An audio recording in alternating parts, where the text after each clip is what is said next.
पश्चिम बंगाल विधानसभा में नेता प्रतिपक्ष शुभेंदु अधिकारी आज पश्चिम बंगाल दिवस के अवसर पर आसनसोल दौरे पर पहुंचे। भाजपा द्वारा आयोजित एक रैली में उन्होंने आश्रम मोड़ से गिरजा मोड़ तक हिस्सा लिया। इस दौरान आसनसोल भाजपा के प्रमुख नेता, जिसमें जिला अध्यक्ष देवतनु भट्टाचार्य, पूर्व मेयर जितेंद्र तिवारी, आसनसोल दक्षिण की विधायक अग्निमित्रा पाल, कुल्टी के विधायक डॉक्टर अजय पोद्दार, वरिष्ठ नेता कृष्णेंदु मुखर्जी और अन्य कार्यकर्ताओं मौजूद थे।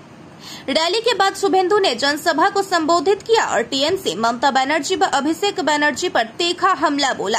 उन्होंने आरोप लगाया कि बंगाल पुलिस टीएमसी के इशारे पर काम कर रही है, जिसे अब ममता पुलिस कहा जा रहा है। उन्होंने कहा कि भाजपा प्रदेश अध्यक्ष सुकांत मजूमदार को पुलिस ने हिरासत में लिया, जो टीएमसी की बौखलाहट दिखाता था। शुभेंदु ने भिड़ंगी मोड़ पर काले झंडे दिखाए जाने को टीएमसी के डर का सबूत बताया।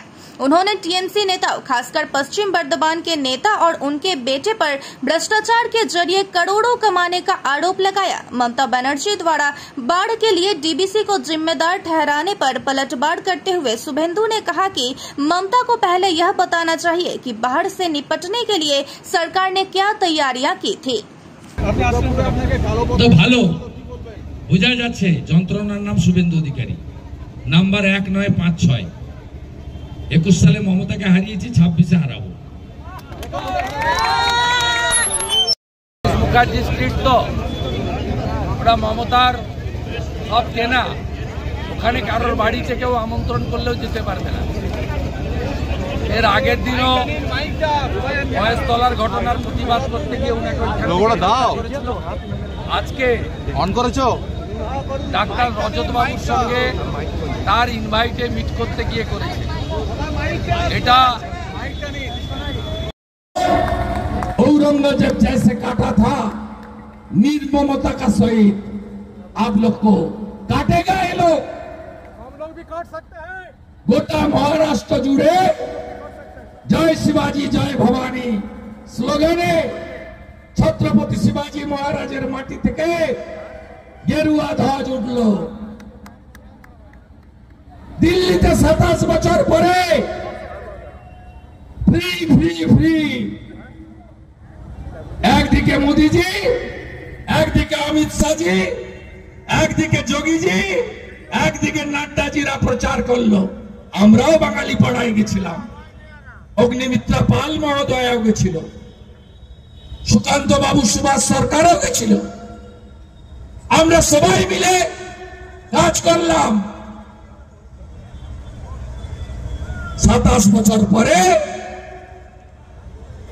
সেখানে ঐক্যবদ্ধ সনাতনী রাষ্ট্রবাদী শক্তি পরাস্ত করলো এই টুকরে টুকরে গ্যাংয়ের সমর্থক মমতার ভাই অরবিন্দ কেজরিওয়ালকে এবং দক্ষিণ কলকাতা, উত্তর কলকাতা জেলা সভাপতিকে যেভাবে গ্রেপ্তার করে নিয়ে গেছে কালীঘাট থেকে, এটা অত্যন্ত নিন্দনীয়।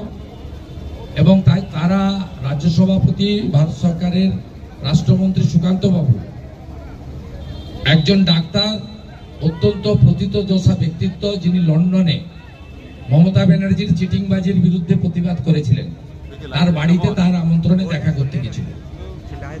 যেহেতু কালীঘাট এলাকা কার্যত পিসি ভাইপোর পৈতৃক সম্পত্তিতে পরিণত হয়েছে, 35টা প্লট কিনে নিয়েছে, সেখানে কাউকে যেতে দেবে না, তাই লালবাজারে তুলে নিয়ে গেছে। আমরা এটা নিন্দা করছি। পুলিশকে বাদ দিয়ে দিলে এই সরকারের কোনো অস্তিত্ব নেই। সমগ্র আসানসোলেও তাই। এই জেলাতেও পুলিশকে যদি আপনি থানার ভিতরে ঢুকিয়ে দেন, দেখবেন তৃণমূল কংগ্রেসের কোনো অস্তিত্ব বলে কিছু থাকবে না। মলয় ঘটকের এত ফুটানি পুলিশটা সঙ্গে আছে বলে, পুলিশ না থাকলে ঘর থেকে এরা বেরোতে পারবে না।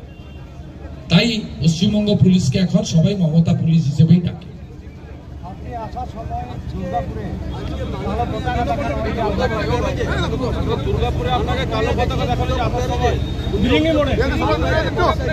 কি করেছেন ওনার সরকার? প্রি মনসুন কি কাজ করেছে? ওনার মুখ্যমন্ত্রী বলেছিলেন ডিবিসির সঙ্গে আমি সম্পর্ক ছিন্ন করব, সেটা করলেন না কেন? ডিবিসির সঙ্গে সম্পর্ক ছিন্ন করলে পশ্চিম বর্ধমান সহ পুরুলিয়া সহ বিস্তীর্ণ এলাকায় নিষ্প্রদীপ হয়ে যাবে, রেল এবং কারখানাগুলি সব বন্ধ হয়ে যাবে। সাহস থাকলে করুন না। এইসব অপদার্থদের কথা, উনাদের আচরণটা হচ্ছে বিরোধী দলের মতো। উনারা 14 বছর ভোগ করলেন। রামচরিত পাসওয়ানরা যে 50 কোটি টাকার বাড়ি তৈরি করলেন, নরেন 1000 কোটির মালিক, হরেরাম আর তার বেটা মিলে 500 কোটির মালিক। বিধানের কত টাকা বিধান নিজেই জানে না। মলয় সপরিবারে সমংশ কত ফ্ল্যাট করেছে শঙ্করের নামে, তার পিএর নামে, সব তালিকা আছে। 15 বার ডেকেছে দিল্লিতে। তারপরে 14 বছর পরে এই গাওনা গাইলে তো কেউ শুনবে না। ভাই বীজবর আমি দুর্গা পুজো চলো।